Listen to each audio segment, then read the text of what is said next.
Hello student, welcome back. आज हम बात करेंगे Newton's third law of motion. ठीक है, इसके बाद वाला जो टॉपिक है कंजर्वेशन ऑफ मोमेंटम, जो इस साल के सिलेबस में नहीं है, जिसे आप नोट कर देना। तो ये टॉपिक हमारा इस चैप्टर का लास्ट टॉपिक बन जाएगा। ओके, तो पहले हम जो दो फर्स्ट एंड सेकेंड लॉ के स्टेटमेंट हम एक बार रिफ़र कर लेते हैं। तो क्या थे वह? तो फर्स्ट लॉ के बारे में बात करें तो जब तक कोई ऑब्जेक्ट के ऊपर अनबैलेंस एक्सटर्नल फोर्स अप्लाई नहीं करते हैं तब तक वह ऑब्जेक्ट जो रेस्ट में होगा तो रेस्ट में रहेगा, या फिर वह कंटिन्यूसली मोशन करता रहेगा, यानी कि वह मोशन में है। तो ठीक है, और जो नेक्स्ट था वह कौन सा था, यानी कि सेकेंड लॉ, तो वह था the rate of change of momentum is directly proportional to the unbalance external force. Okay, और उसके साथ साथ उसकी डायरेक्शन में भी होता है। ठीक है, तो ये बात थी Newton's first law of motion and second law of motion. इसके साथ साथ first law of motion Newton की फोर्स की डिफाइन देता है, and second law of motion force का फॉर्मूला देता है। ओके, तो उसके ऊपर से हमने दो फॉर्मूला देखे थे। कौन से थे? तो एक था F is equal to delta p upon t. ठीक है, डेल्टा पी क्या हो जाएगा? चेंज ऑफ मोमेंटम या फिर change in momentum, change in momentum. ठीक है, और ये टाइम हो जाएगा। ठीक है, तो F is equal to delta p upon t. Okay, और उसके बाद हमने एक और भी फॉर्मूला देख ली थी जिसकी डेरिवेशन नहीं आने वाली है, बट वह फॉर्मूला क्या है वह आपको जानना जरूरी है। तो वह कौन सा था? F is equal to m a. ठीक है, यानी कि m क्या डिनोट करता है? तो मास, एंड a क्या डिनोट करता है? तो एक्सेलरेशन। ओके, तो the product of mass and acceleration is equal to the force. Okay, तो ये तो बात थी Newton's first and second law के बारे में। अब हम देखते हैं थर्ड लॉ। तो थर्ड लॉ में क्या है? तो आप देख सकते हैं यहाँ पर कि whenever one body exert a force on another body and the second body exert an equal and opposite force on the first body. तो ये कैसे? तो ये हम फिगर के साथ समझते हैं कि हम एक दो ऑब्जेक्ट ले लेते हैं, object A and object B. फिर हम उसके एग्जाम्पल के थ्रू समझेंगे, बट एक नॉर्मली आप अभी फिगर के थ्रू समझ लो। तो ये हो गया ऑब्जेक्ट ए और ये बी। ठीक है, तो अब ये क्या होगा कि यहाँ पर जब ऑब्जेक्ट ए बी के ऊपर फोर्स लगाएगा, एक्सर्ट करेगा, ठीक है, तो ये ए की वजह से बी पर लगा हुआ फोर्स, ठीक है, तो ये फर्स्ट बॉडी की वजह से सेकेंड बॉडी के ऊपर एक्सर्ट हो रहा है। ओके, तो उससे हम इस तरह से भी लिख सकते हैं F A B, the force exert A from B. Okay, यानी कि ए क्या कर रहा है? बी के ऊपर फोर्स अप्लाई कर रहा है। अब इस तरह का जो फोर्स अप्लाई होगा उसे हम क्या बोलेंगे? एक्शन बोलेंगे। यानी कि फर्स्ट ऑब्जेक्ट की वजह से, फर्स्ट बॉडी की वजह से जो फोर्स एक्सर्ट होता है उसे क्या बोलेंगे? एक्शन। और जो सेकेंड ऑब्जेक्ट की वजह से फर्स्ट ऑब्जेक्ट के ऊपर जो फोर्स एक्सर्ट होता है, यानी कि एफ बी ए, तो वह उसे क्या बोलेंगे? तो उसे बोला जाएगा रिएक्शन। उसे हम क्या बोलेंगे? रिएक्शन। तो इस तरह से जो फोर्स एक्सर्ट हुआ, यानी कि the second body exert and equal and opposite force on the first body. ठीक है, तो अब ये स्टेटमेंट को सिंपल फॉर्म में हमें लिखना हो तो थर्ड लॉ ऑफ मोशन का स्टेटमेंट क्या बन जाएगा? तो every action has an equal and opposite reaction. तो जो भी ऑब्जेक्ट के ऊपर एक्शन होती है कोई फर्स्ट ऑब्जेक्ट की वजह से, तो उतना ही रिएक्शन मिलता है सेकेंड ऑब्जेक्ट की वजह से। यानी कि अब इसे सिंबॉलिक फॉर्म में हमें दिखाना हो तो F A B is equal to minus F B A, यानी कि ये दोनों के फोर्स की मैग्नीट्यूड तो सेम रहने वाली है, बट सेकेंड ऑब्जेक्ट की वजह से जो रिएक्शन मिली उसका डायरेक्शन क्या हो जाएगा, चेंज हो जाएगा, यानी कि ऑपोजिट हो जाएगा। ठीक है, तो यहाँ पर मान लेते हैं कि 10 न्यूटन जितना ये ए की वजह से बी पर लगता हुआ फोर्स है, तो फिर बी भी कितना लगाएगा, ए के ऊपर 10 न्यूटन ही लगाएगा, बट वह फोर्स कौन सी डायरेक्शन में होगा, तो पूरा उसका ऑपोजिट होगा। ठीक है, तो हम इस तरह से, इसकी वजह से ये क्या साइन आ रही है, माइनस की साइन आएगी। तो आप फॉर्मूले के सिंबल के अकॉर्डिंग इस तरह से भी हम दिखा सकते हैं। ठीक है, तो उसमें जो फर्स्ट बॉडी की वजह से जो फोर्स एक्सर्ट होता है उसे एक्शन बोला जाएगा, एंड जो सेकेंड बॉडी यानी कि सेकेंड ऑब्जेक्ट की वजह से जो फोर्स एक्सर्ट होता है उसे हम क्या बोलेंगे, रिएक्शन। और इसका जो स्टेटमेंट होगा वह क्या हो जाएगा, तो every action has an equal and opposite reaction. तो ये इतना शॉर्ट में इसका ये याद रखना है, ये इसका लॉन्ग हो गया है। तो ये बात थी एक नॉर्मल फिगर के थ्रू कि भाई एक्शन क्या है, रिएक्शन क्या है, और इस तरह का ये स्टेटमेंट कैसे उसके ऊपर यूज होगा। ओके, तो अब यहाँ पर आप देख सकते हैं कि मैंने दो ऑब्जेक्ट दिखाए हैं। ठीक है, एक ए ऑब्जेक्ट और बी ऑब्जेक्ट। तो इस तरह से यहाँ पर कंपलसरी दो ऑब्जेक्ट होने चाहिए। अकेला सिंगल ऑब्जेक्ट के ऊपर इस तरह से एक्शन रिएक्शन फोर्स एक्सर्ट हो सकते नहीं है। ठीक है, ये एक्शन और रिएक्शन करने के लिए दो ऑब्जेक्ट कंपलसरी चाहिए हमें। ओके, अब हम इसके एग्जाम्पल के बारे में बात करते हैं जो हमें डेली लाइफ में भी इस थर्ड लॉ का यूज करते हैं, जैसे कि वॉकिंग करना है, स्विमिंग करना है, फिर रिकॉइल ऑफ पिस्तौल या फिर गन। ओके, तो रिकॉइल का मतलब यानी कि जब हम फायर करते हैं, ऐसे बुलेट फायर होती तो थोड़ा जो गन है या पिस्तौल है उसे पीछे की ओर भी थोड़ा जर्क मिलता है, यानी कि एक फोर्स मिलता है। जो गन क्या होती है, पीछे की ओर थोड़ी आती है। ठीक है, तो उसे क्या बोला जाता है, रिकॉइल बोला जाता है। क्या बोला जाएगा, रिकॉइल। ओके, फिर जो रॉकेट लॉन्च होता है तो वहां पर भी ये third law of motion use हो रहा है। ठीक है, इसके साथ जो sailors jump out of a rowing boat, तो जब किनारे पर आएगा, ओके, बोट पर से जंप करके, तो उस टाइम भी ये third law of motion use हो रहा है। वह कैसे, वह हम देखेंगे, बट पहले हम देख लेते हैं, बात करते हैं वॉकिंग के बारे में कि ये वॉकिंग में कैसे ये third law of motion use हो रहा है। तो हमें पता है कि अब वॉकिंग यानी कि हम जो वॉकिंग करते हैं तो हमारे थ्रू क्या किया जाता है, फोर्स तो एक्सर्ट किया ही जाता है अर्थ के ऊपर, यानी कि जो हमारा मस्कुलर फोर्स है वही एक्सर्ट हो रहा है अर्थ के ऊपर। और वह कौन सी डायरेक्शन में होता है, तो वह कौन सी डायरेक्शन होगी, पीछे की, यानी कि हम पुश करते हैं ना पीछे की डायरेक्शन में। ओके, आप इमेजिन कर सकते हैं कि जब हम वॉक करते हैं तो यानी कि हमारा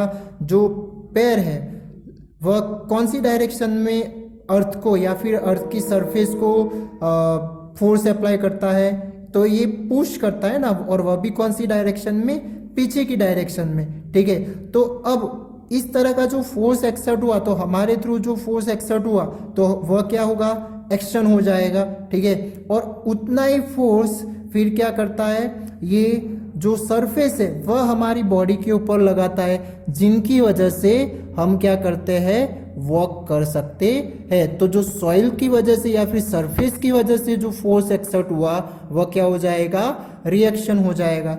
ठीक है, तो जैसे कि आप जैसे जिम वगैरह में जो वॉकिंग करने का एक बेल्ट होता है ना, पूरा एक इंस्ट्रूमेंट होता है। ठीक है, तो वहां पर क्या होता है, पर्सन वहां पर ही स्टैंड खड़ा रहकर वहां पर वॉकिंग कर सकता है। तो वहां पर क्या होता है, वह बेल्ट जो होता है वह मूविंग करता है ना, आप समझ सकते हैं। जो बेल्ट होता है, मान लो कि ये इस तरह का बेल्ट होगा, ठीक है, और ये पर्सन है, तो वहां पर क्या होता है, पर्सन पीछे की ओर उस बेल्ट को पुश करता है, जिसकी वजह से बेल्ट क्या होता है, मूव होता है। ओके, तो वह पर्सन वहां का रहता है और ये जो बेल्ट होता है वह मूव होता है। तो वह किसकी वजह से, तो उसने पुश किया, उसने फोर्स पीछे की ओर डाला, जिसकी वजह से ये बेल्ट क्या होता है, पीछे की ओर मूव होता है। बट यहाँ पर तो ये सरफेस क्या है, मूव हो सकती नहीं है। ठीक है, यानी कि इतना फोर्स हम हमारे पास नहीं है जो मूव करवा सके, ठीक है। तो अब ये जो है वह एक फिक्स है, ओके, जिसकी वजह से हमने जो फोर्स दिया उसे, वह फोर्स उतना ही फोर्स सरफेस के थ्रू हमें मिलता है, ओके, जिनकी वजह से हम क्या कर सकते हैं, वॉक कर सकते हैं, ओके। तो ये हमारे थ्रू जो फोर्स मिला उसे एक्शन बोला जाएगा, यानी कि ये हो जाएगा एक्शन। और जो वॉकिंग होता है, यानी कि सॉइल की वजह से, सरफेस की वजह से जो मिल रहा है, उस रिएक्शन की वजह से क्या हो रहा है, वहां पर वॉक होता है, ठीक है। अब हम सेकंड बात करते हैं स्विमिंग के बारे में। तो स्विमिंग में कैसे, तो स्विमिंग में आप अब इजीली समझ सकते हैं कि स्विमिंग करते वक्त हम हाथ के थ्रू क्या करते हैं, पानी को पीछे की ओर धक्का देते हैं ना, पुश करते हैं। तो पीछे की ओर जो हम पुश कर रहे हैं, तो इसकी वजह से पानी हमें क्या करता है, उतना ही फोर्स हमारी बॉडी के ऊपर एक्सर्ट करता है, ओके। और वह फोर्स एक्सर्ट होने की वजह से हमारी बॉडी क्या करती है, पानी में आगे की ओर मूव होती है, ओके। तो हमारी बॉडी के थ्रू जो फोर्स पानी पर हम डालते हैं वह हो जाएगा एक्शन, और जो पानी की वजह से हमारी बॉडी के ऊपर जो फोर्स लगा वह क्या हो जाएगा, रिएक्शन, ठीक है। और वह दोनों इक्वल मैग्नीट्यूड के होते हैं, एंड वह दोनों की डायरेक्शन क्या हो जाएगी, एक दूसरे से ऑपोजिट हो जाएगी, ओके। चलो थर्ड हम बात करते हैं कि रिकॉइलिंग ऑफ अ पिस्तौल या फिर गन, ओके, पिस्तौल भी बोल सकते हैं या फिर गन भी बोल सकते हैं। तो अब ये कैसे, तो चलो इसके लिए एक थोड़ी ड्राइंग भी कर लेते हैं। मान लो कि ये पिस्तौल है। अब यहां पर हम, यानी कि अब ये फायर होगी तो ये बुलेट क्या होती है, आगे को इस डायरेक्शन में मूव होती है, ठीक है, जब भी वह फायर करेगी, और कुछ वेलोसिटी भी उसके पास होती है, ओके।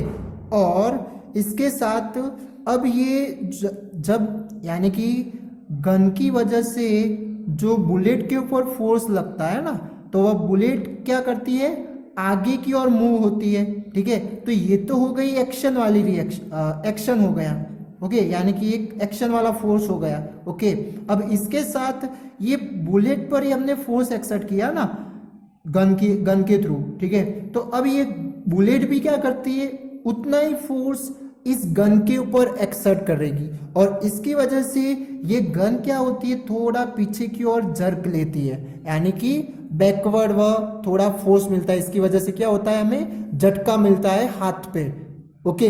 तो वह किसकी वजह से मिला झटका, तो वह मिला इस बुलेट ने गन के ऊपर फोर्स एक्सर्ट किया, और इस तरह से जो पीछे की ओर जो पिस्तौल आती है उसे क्या बोला जाता है, रिकॉइल बोला जाता है। क्या बोला जाता है उसे, रिकॉइल, ठीक है। तो अब यहां पर भी एक तरह का क्या हुआ, एक्शन रिएक्शन क्रिएट हो रहा है। तो जो गन के थ्रू बुलेट के ऊपर जो फोर्स मिला वह एक्शन वाला हो जाएगा, एंड जो रिएक्शन कैसे हुई, तो बुलेट ने जो गन के ऊपर फोर्स एक्सर्ट किया वह क्या हो जाएगा, रिएक्शन हो जाएगा, ठीक है।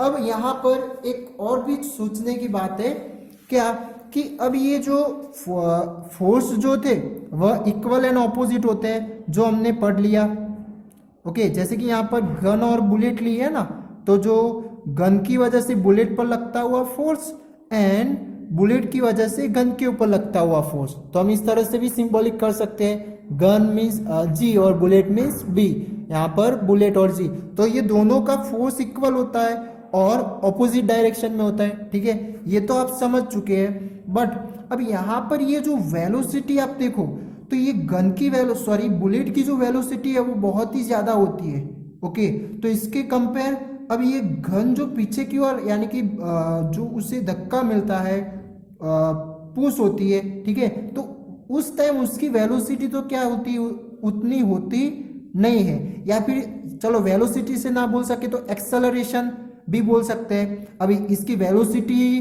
चेंज हो रही तो इसका मतलब एक्सेलरेशन भी वहां पे क्रिएट होता होगा। The rate of change in velocity, उसे क्या बोला जाता है, एक्सेलरेशन। तो अब ये गन बुलेट का एक्सेलरेशन कुछ ज्यादा होगा, बट ये गन का उतना एक्सेलरेशन होता नहीं है। तो यहाँ पर तो हमने देखा कि भाई जितना एक्सेलरेशन होगा उतना ही फोर्स मिलेगा हमें, इस फॉर्मूले के अकॉर्डिंग जितना ज़्यादा एक्सल, क्योंकि ये क्या है डायरेक्टली प्रोपोर्शनल है, तो जितना एक्सेलरेशन ज़्यादा होगा उतना फोर्स भी हमें क्या मिलने वाला है ज़्यादा। तो यहाँ पर ये दोनों फोर्स इक्वल है, तो फिर इनके एक्सेलरेशन क्यों इक्वल नहीं बन रहे? बात समझ में आ रही है? यहाँ पर दोनों के फोर्स क्या हो रहे हैं, इक्वल हो रहे हैं। यानी कि चलो ये मैं उल्टा बोलूँ कि जिसका फोर्स ज्यादा होगा उसकी एक्सेलरेशन भी क्या होगी ज्यादा, यानी कि सेम टू सेम बनने वाले। तो यहाँ पर भी कुछ ऐसा ही होना चाहिए कि जो फोर्स जितना लग रहा है उतनी एक्सेलरेशन भी दोनों में आनी चाहिए ना। बट यहाँ पर तो हम देखें तो ये वेलोसिटी के थ्रू भी आप देख सकते हैं, तो यहाँ पर एक्सेलरेशन जिसकी ज्यादा होगी उसकी वेलोसिटी भी ज्यादा होने वाली है। तो यहाँ पर ये गन बुलेट की वेलोसिटी ज्यादा है, बट ये जो पीछे की ओर रिकॉइल होती है उसकी जो वेलोसिटी है वह कम है। जो इक्वल होती तो क्या होता, वो हमारे हाथ से छूट के कहीं और चली जाती। ओके, यानी कि उसकी वेलोसिटी ज्यादा होती तो, बट ऐसा तो हमें यहाँ पर देखने को नहीं मिलता है। तो इसका रीजन क्या होगा, तो चलो वह देखते हैं। तो अब यहाँ पर आपको m को सब्जेक्टिंग बनाना पड़ेगा। इस फॉर्मूले के ऊपर से m को सब्जेक्टिंग बनाएंगे तो क्या मिलेगा हमें, f अपॉन a मिलेगा। आप समझ सकते हैं, m को सब्जेक्टिंग बना लो तो ये a डिनोमिनेटर में चला जाएगा, ओके, f के नीचे, तो क्या हो जाएगा f अपॉन a।